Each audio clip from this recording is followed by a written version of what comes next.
Is Jess Hilarious or just a mess? And should black people just be saying thank you to America because, they ended slavery in 150 years? We're talking all that and more on Black Hollywood Live's The Trend. You're tuned into Black Hollywood Live, the world's first digital broadcast network devoted entirely to urban entertainment and pop culture. Tune in right now. Come on, Jesse, you're supposed to give us a beat.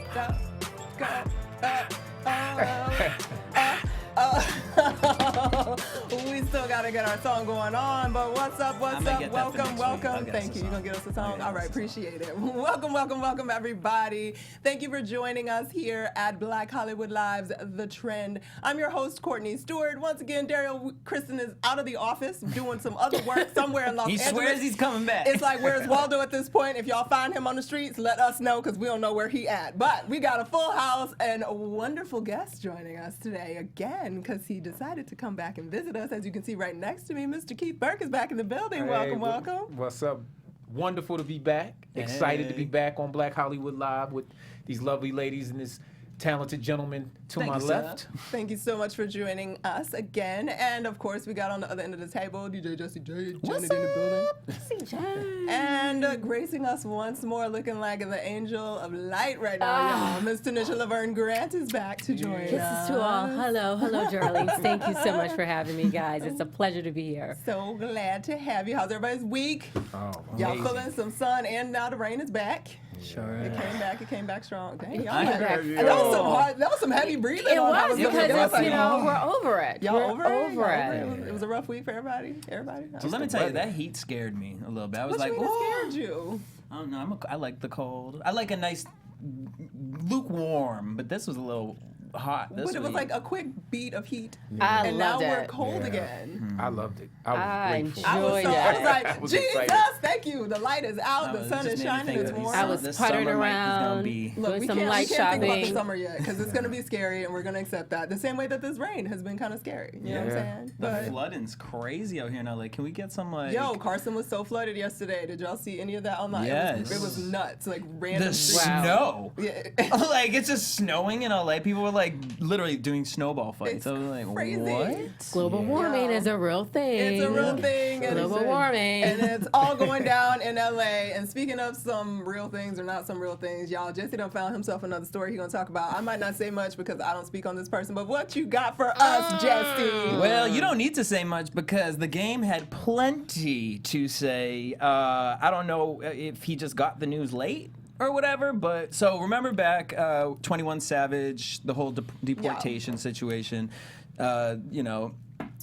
Tommy Loren, little blonde girl who be out here just doing Don't be the calling her most. Loren. Her name is Laren. Whatever her name is. I don't even know because I don't watch the show. But whatever her name is, she out here and she just be running her mouth, and she is no one's favorite. But the game came out. I don't even know if I actually can, because I have a horrible mouth. But what the game wrote is like extremely long and crazy.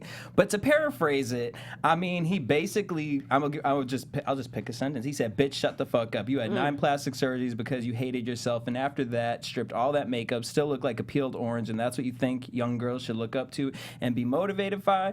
He said, "You're someone who secretly loves our culture, but then you tear everyone in the culture down. We are all real woke in 2019, and we are not tolerating yours or anyone else's bullshit. So go find a bathroom mirror, strip down all that cheap makeup, and look at the real you and cry. Just know that no matter what you say or do in this lifetime, you can never unswallow all the dick you sucked on the way up.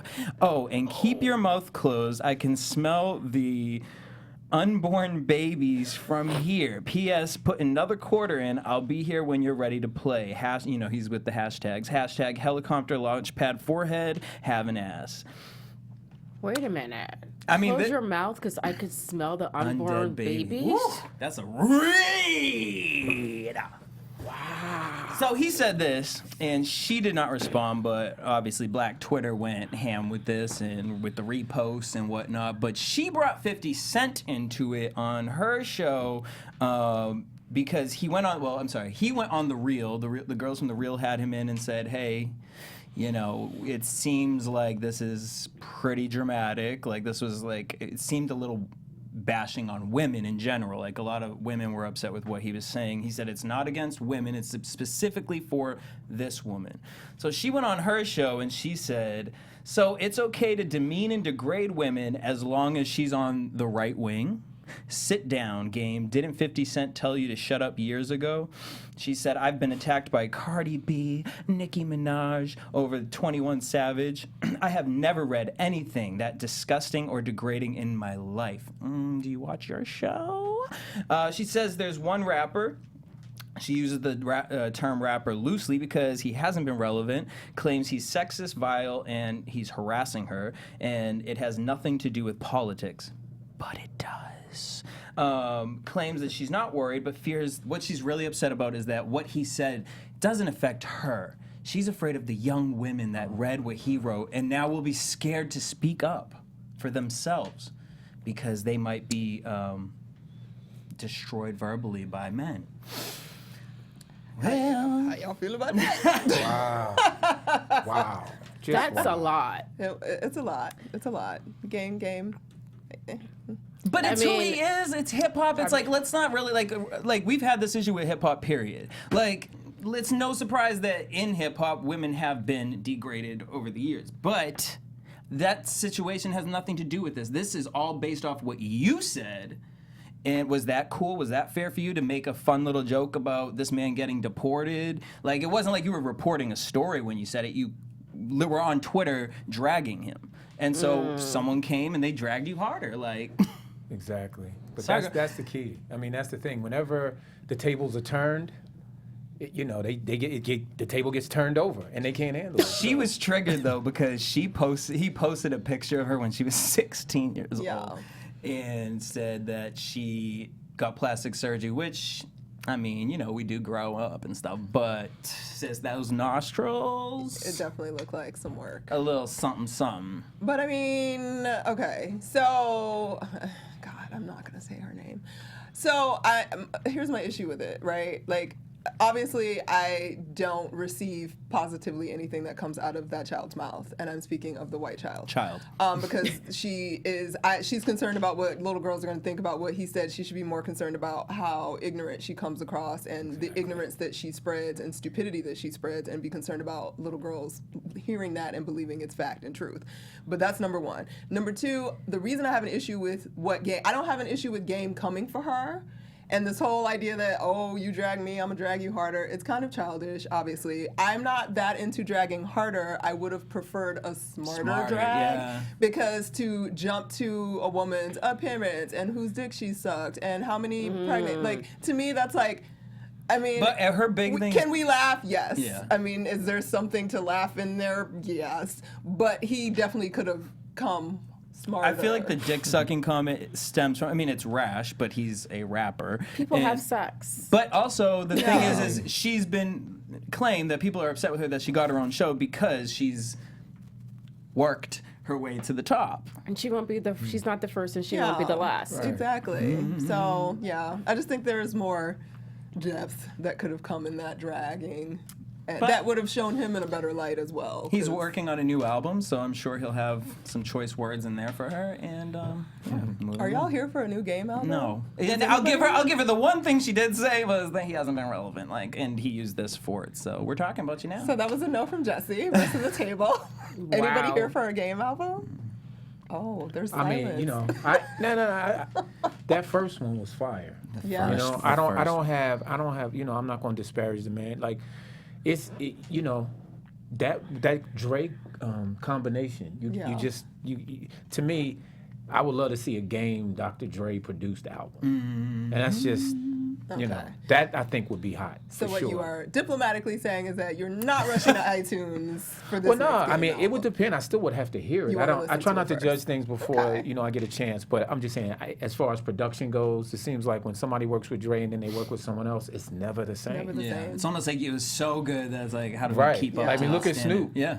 I mean, he's a true freestyle rapper. It's not about his skill level. It's just that production behind him. It just can't be denied. Been talking about it with Lil Kim for years. I don't know much about the Game. I'm still listening to Nas's Illmatic. Hey, girl, we all are. Yeah. So that would be another no on the table.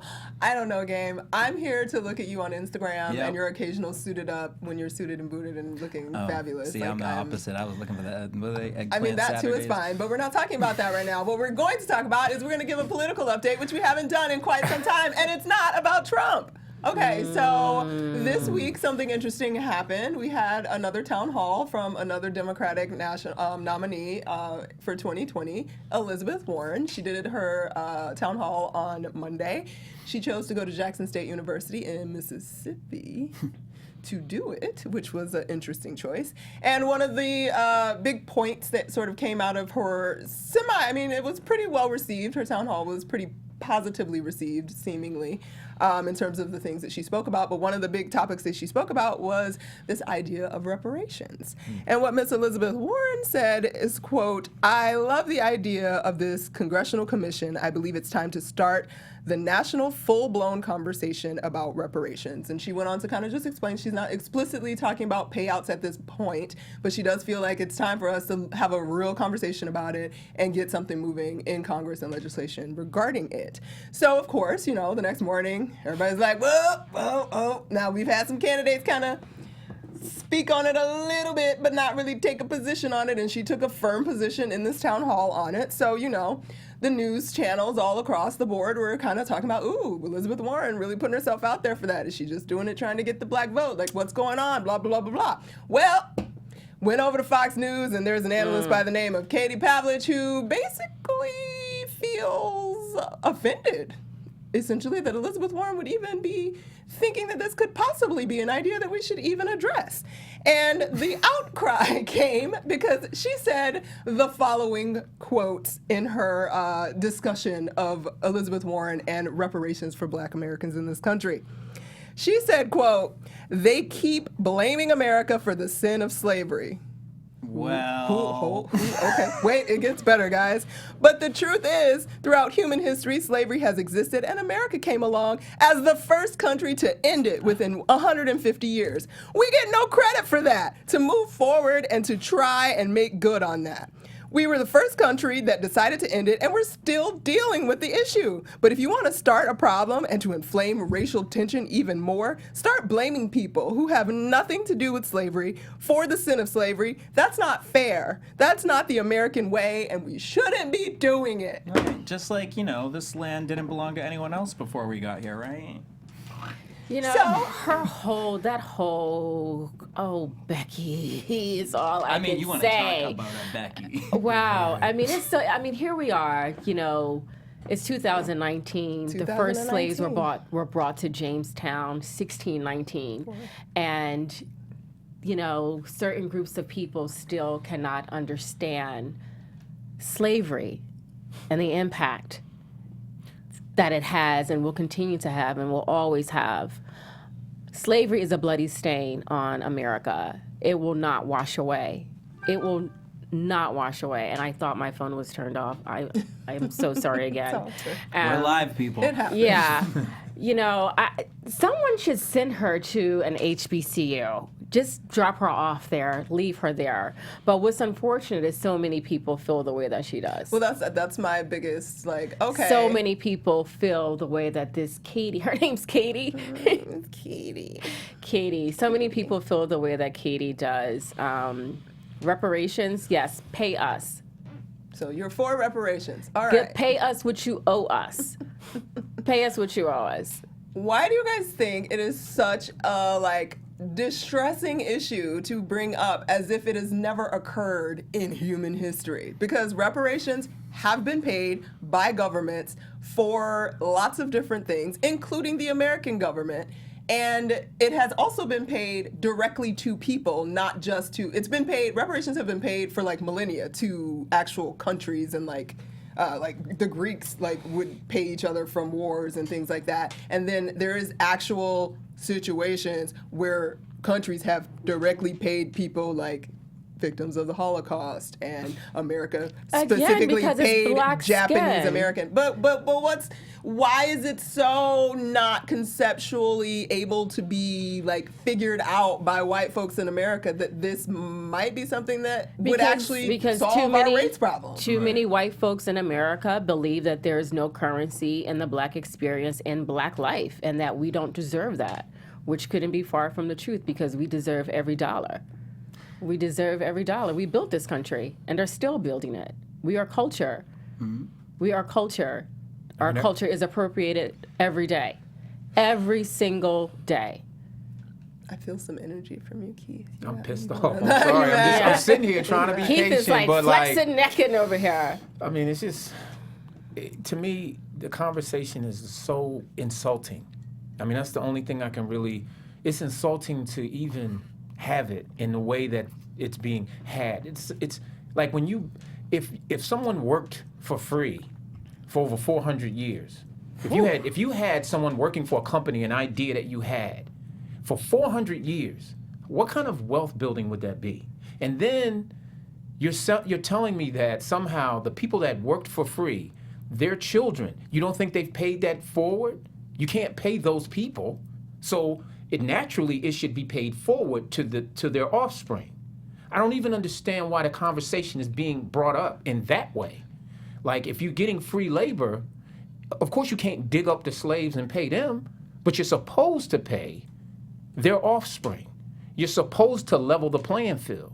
They're saying by 2037, we'll be worth nothing. The black community will be at a zero balance.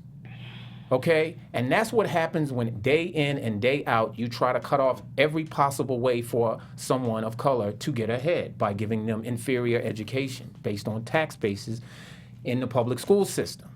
It comes in so many different areas. And then the insulting part about it is, while all of this is happening, young black men are being murdered by the police. Young black women are being murdered by the police. I mean, we have all these issues with mass incarceration, all of these things that you do on a daily, hourly, moment-to-moment basis. And then you ask us why we would ever want some type of reparations? It's not like we're going to all of a sudden start buying private islands. We're trying to level a playing field for our children and our children's children. This makes absolutely no sense. And the fact that you're sitting up there with your privilege, sitting there trying to tell us what you're paying for. You're the first country to stop slavery within 100.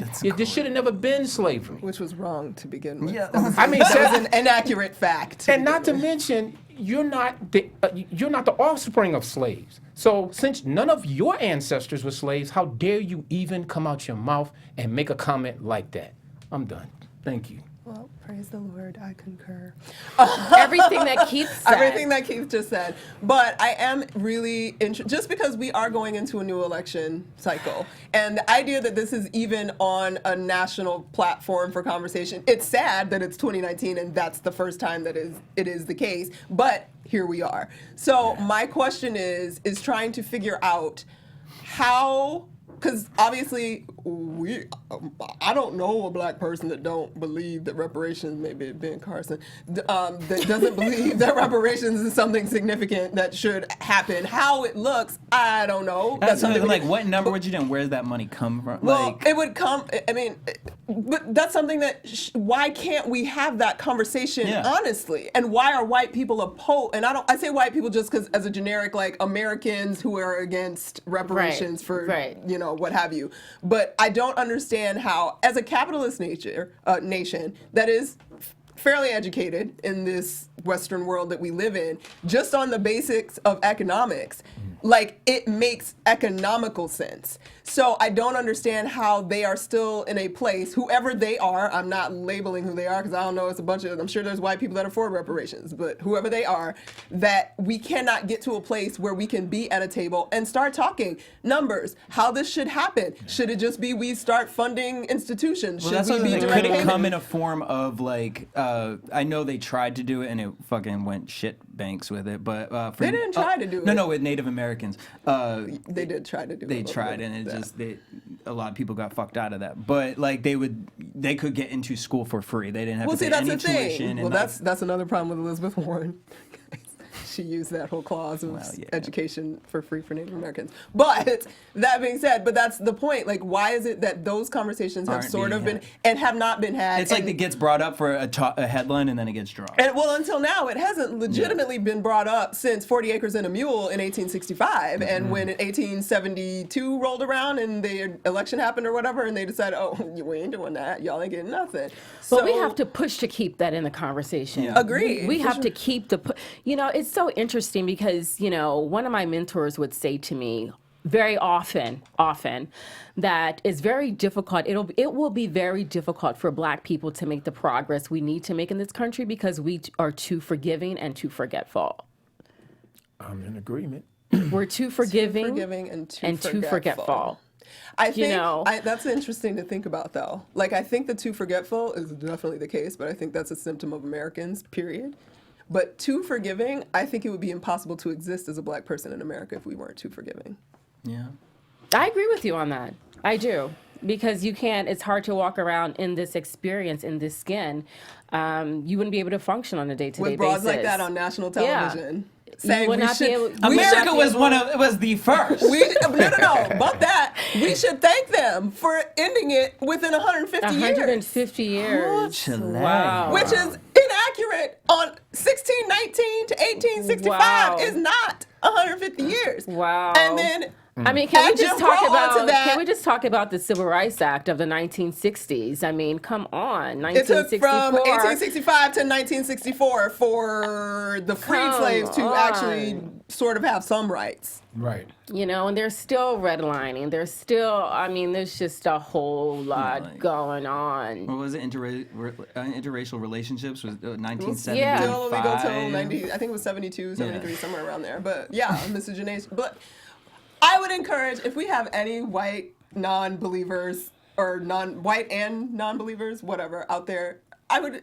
encourage you to read Ta-Nehisi's Coates' essay on the case for reparations, because it breaks it down, and I think it breaks it down very clearly and not like all these Blacks just want some handouts, because it's not about that at all, number one. And I would also encourage you to read a book called The Warmth of Other Suns, because it kind of discusses the Black experience over the 20th century and the Great Migration and how Blacks in the South were existing after slavery and the lengths that they went to try to be better and what they still ran into when they moved north and tried to be better. And that shit is horrible, okay? I mean, we've always had our exactly, in the freedom of the North, where so many people think it was so great. And in some ways, yes, it was definitely better. We weren't getting hung from trees, but, we got shot by cops and, sequestered into cities and slums. So, whatever. Just educate yourself. We're going to drop that topic for now, but we will come back to it because the election... I'm just like, this is ridiculous. Yeah, the election cycle is going to continue, and you are definitely right. We have to keep talking about it, otherwise it's going to get dropped. Yeah, we cannot let it go away. It's up to us. It's up to us. And all my white allies, I want to understand y'all. I want to understand why this don't make sense to you, and we need to have a conversation about that, because I don't understand how it could not make sense. Because people was real excited that year. Bush was just passing out money to everybody, so I'm just like, oh, when it was coming into your pocket. Yeah. Why you mad? That's why you're mad. But speaking of mad, somebody's mad in our EUR Web Spotlight Story of the Week. EUR Web Story Spotlight of the Week. What you got, More Tanisha? sad. Sad, ain't crazy. Listen, Jess Hilarious, who used to be called Jess with a mess, was a mess. Apparently, Jess was on the flight. Don't know where she was going, but made some comments that were Islamic phobic comments about some Sikhs. Am I pronouncing it Sikhs? That were on her flight. She talked about she was afraid and videotaped them. Videotaped it. Was on Instagram. I mean, this is just so bad. It's just so bad. The 4 Sikhs were escorted off the plane. We don't know if they were escorted off because of Jess Hilarious' comment saying that she was afraid. But wow, the reactions. She got dragged. Yeah. She got dragged because she did it twice. She recorded them on video. Then everyone had to get off the plane. And then when they went back on, she got dragged during that time. And then when she got back on the plane, had the nerve to say, see, y'all was talking trash and they still not on. Now they didn't, I don't see the 4 of them on the plane anymore. The problem with this, I mean, there's so many layers. There's so many layers to all of this. You know, I have personally met Jess, you know, I think you're sweet as pumpkin pie. But like so many other young people in this business, you guys have way too much too soon. You think you know, you think you're ready, but you're not ready. You're still little Simbas that don't have enough information to really navigate in this big girls game of Hollywood and fame and popularity and the responsibility that comes along with that. There's a huge responsibility that comes along with that, you know, and what was very interesting is she said something, you know, in her apology that, you know, she drafted herself. She said she didn't hire a publicist, you know, and one of the things she pointed out was, you know, being a Black woman. Right. Well, these are the things that you should think about. My day-to-day experience, I can never ignore the fact that I'm a Black woman. Never. You know, so I don't know. I don't know what was happening with her neurotransmitters, if the synapse, I just don't know. Misfired. Yeah, I don't know what was going on there. But I just hope this is a very teachable moment, not just for her. I hope many young people have learned sometimes it's just better to just keep your mouth shut. It's just better to keep your mouth shut because this is just so bad. So bad. I mean, there's just no other way that I could cut this. I mean, I watched a video. I was on Twitter. I was reading the comments. Listen, we know what it's like more than anybody to be discriminated against.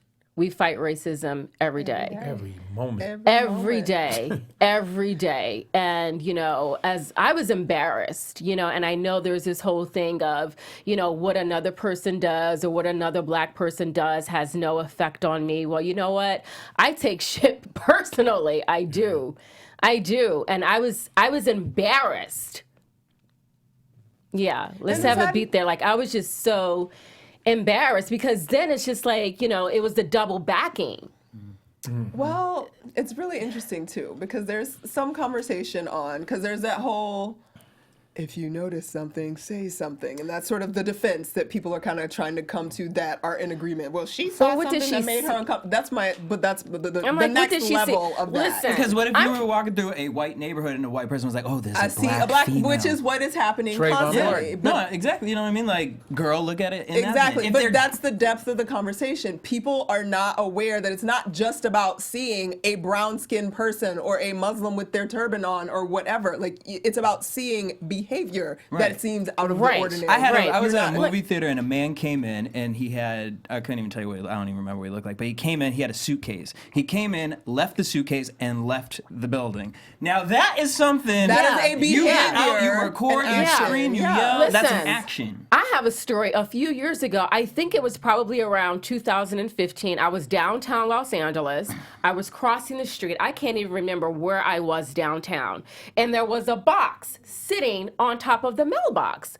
Well, I'm a New Yorker, and we definitely believe in if you see something, say something. Right. Mm-hmm. I mean, New York is number one when it comes to being on the list for terrorism. So naturally, being a New Yorker, I called it in. And the next thing you know, listen, traffic was backed up, bomb squad came down, they took my information, you know, talked to me, asked me how I was feeling. That is if you see something, say something. Mm-hmm. Yeah. Not judging somebody by their attire, by their skin color, by their sex.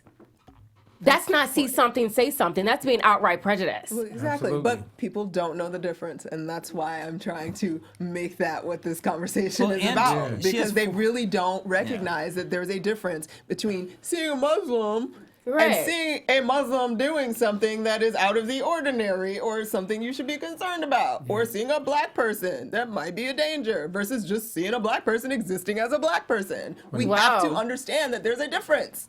I don't know. And it's so funny because, you know, I'm a city girl and I grew up with a lot of young black men who were changing their names to Akbar and Shikmar and, You know, I'm just like, but you guys, you know, you pretend that you want to be or that you embrace Islam, you know, but then you don't.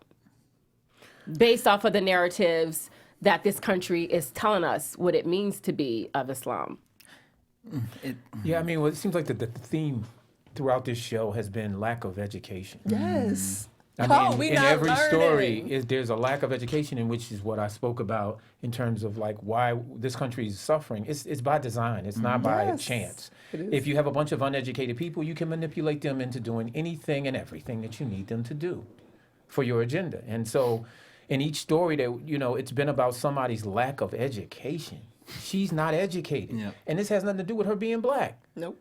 She's not educated, and she hasn't even tried with that phone that she was using. She could go on the internet and she could get answers to almost any question that she could possibly have.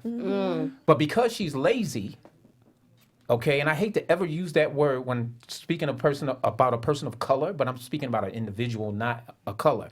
She could have taken the time to really know more about all of this and just really take into account the effects it's going to have if she's wrong.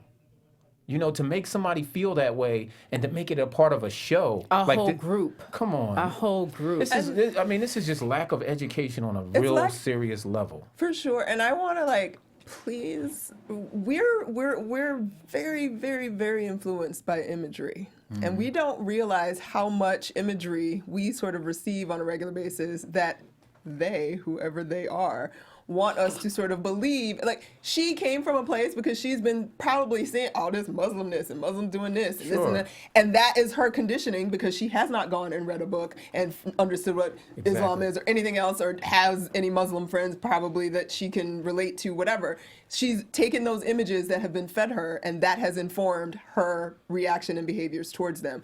And I just, can we please, y'all, like, don't just be, you know, victim to what you're seeing and what you're being fed by a setup that is set up to make certain things happen. Even if you're not a conspiracy theorist, it's a very, as you said, lazy way to exist in this world and on this planet. Yeah, but she's young. She'll grow from it. Yeah, I mean, I'm not condemning this young woman. And it's a teachable lesson too, because everyone's saying cancel her. Nah. And it's like we're using the cancel thing too much. I'm not on that cancel culture, cancel person. No. Program. Her third post was, you know, someone educated her because she came back and she had a list for days, but like. And I think that's the importance of it, because the fact they were dragging her for like a good week and a half. Yeah. But she quickly picked up, realized, okay, I did something wrong, because she fought back. She was like, I didn't do nothing wrong, Yeah, she did. But then when she realized it, you could see, because everyone's like, oh, her apology's fake, all this stuff. Look, it could be fake or not, but it seemed like she did the work after she realized, okay, whatever, and let's hope that she is moving in that direction. And I also wonder, because with comedians, you know, we're like, you bring the imagery thing up, and it's like, as a comedian, you know, we are quick to like, okay, how can I make this funny? How can I do this? And I almost wonder if it was a trigger in her mind with what she's been conditioned to think of. Okay, this is on their head. What do I think of that? Am I scared? Am I this? Am I that? So I'm interested to see how this affects her commentary after the fact. I think you get to see real comedic chops when you could be funny without always offending a group or a culture. You know, I think that is where you see real comedic genius. Yeah, you know, and it's just like, you know, and again, I mean, there has to be. Is there a workshop somewhere on, you know, how to be a public figure, scandal-free, one-on-one, 101? No, we live in a scandal. You're only a public figure if you're a scandal. America itself is a scandal. We just talked about that. So there's no. We're not gonna. Jess Hilarious. Good luck, girl. Keep reading some books, please. We haven't canceled you, but you got some work to do. Keep your head up. Keep your head up and keep moving. But something that we're not canceling, y'all, we about to watch the haves and have-nots, because we got a finale coming up, which is why Keith came back to visit us. So now we want all the tea, and we want you to tell us what is going to happen. Even though the finale was Tuesday, and there was a cliffhanger. Yes. I was the last face that you saw, which was like, I can't tell y'all.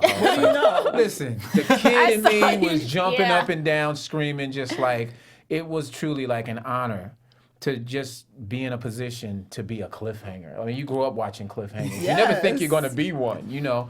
And so it was just such a wonderful experience. But it was tell us about what happened. Okay, so to the big reveal was that Hannah saw the lion tattoo. Some of y'all might have your DVRs, so y'all might want to plug it. I'm not going to spoil it. Okay. But she saw something, and now it's a possibility that, you know, in everyone's mind that I could have been the man who assaulted her when she was a teenager. And if that's the case, then that would make me Candace's father. And so that was a heavy one. But you know, we won't really know all the details until we come back on May 7th. But do you know details? I know. What can you tell us? Like, because I know a lot of shows they don't. Something y'all don't. You know, honestly, what do you know? What I do know is that it's going to be, you know, it's going to be pretty crazy. I mean, and that's the thing about, you know, Mr. Perry. He just keeps turning up the heat. He keeps like really pushing the envelope on what people assume. You know, you never know. That's the thing with him. You're never sure. But there's a possibility. I mean, the thing that my character Derek I was listening and I heard what Hannah was saying, and then of course I realized, oh my God, like I have this tattoo.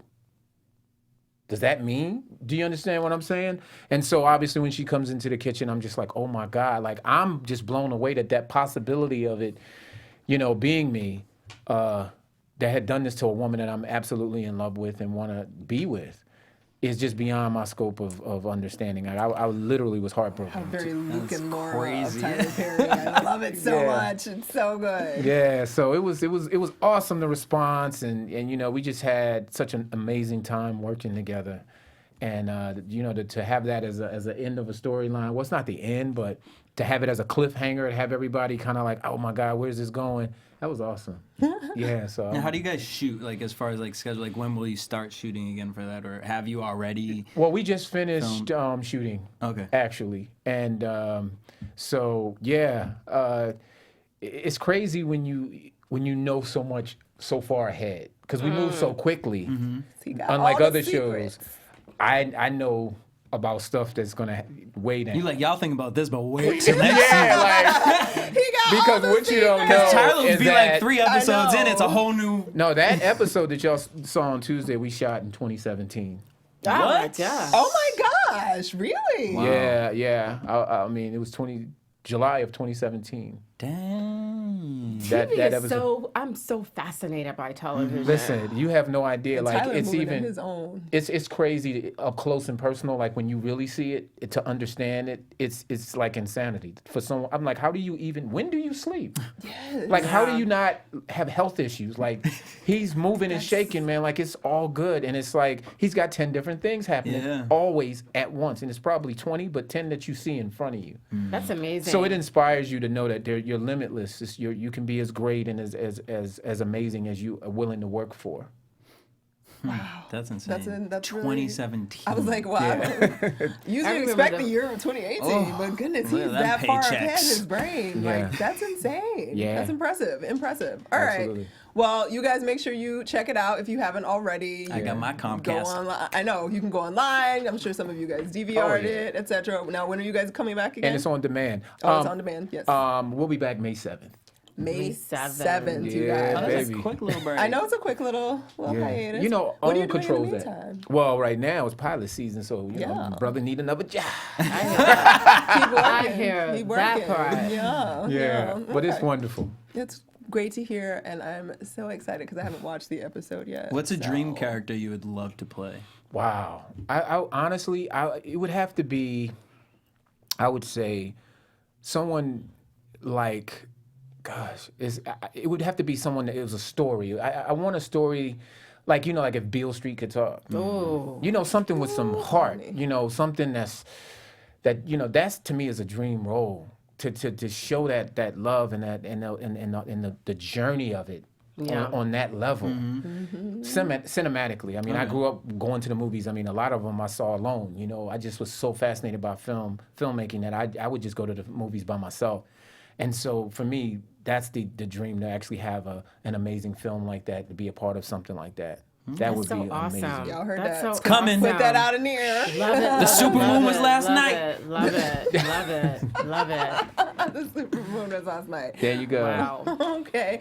Well, you guys, again, make sure you check out The Haves and the Have-Nots on OWN. It'll be back on May 7th. That's right. You guys will check out and find out what happens with this whole situation. Yeah, it reminds me so much of how much I used to love General Hospital as a child with my grandmother. And General that's why Hospital I was appreciate the everything. show. It was everything. And my mom watched it. Yeah, and that was, Luke and Laura had a very similar situation. So I'm really interested in how that's going to play itself out. So, no, but I Luke, think they probably still doing it to this day. The situation probably still ain't even been handled. no, it has been handled in multiple ways, but General Hospital is still on, which is have-nots, got a long lifespan coming. We hope and believe for all of you guys. Absolutely. So awesome. All Thank right, you. yeah. Paychecks for days.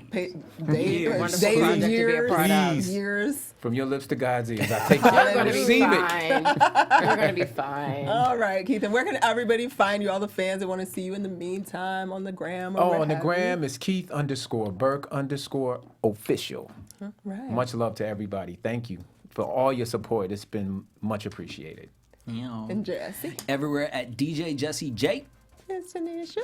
Tanisha, Laverne, Grant, all three names. If you on can say Instagram. Sarah Jessica Parker, you can can say say Tanisha Laverne Grant. Grant.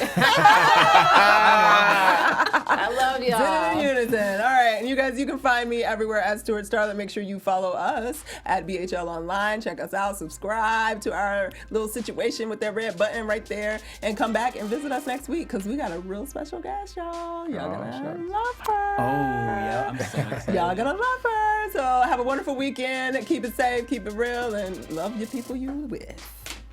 Peace. Bye. On behalf of our BHL staff, we would like to thank you for tuning in to Black Hollywood Live, the world's first digital broadcast network devoted entirely to urban entertainment and pop culture. Check out our Black Hollywood Live YouTube page for even more great programming and amazing content, and be sure to subscribe and like our channel when you do. I'm your BHL host, Nakia Monet, and you can find me on all social media at Kiki Boom Boom or at Black Hollywood Live. Black Hollywood Live, Hollywood redefined.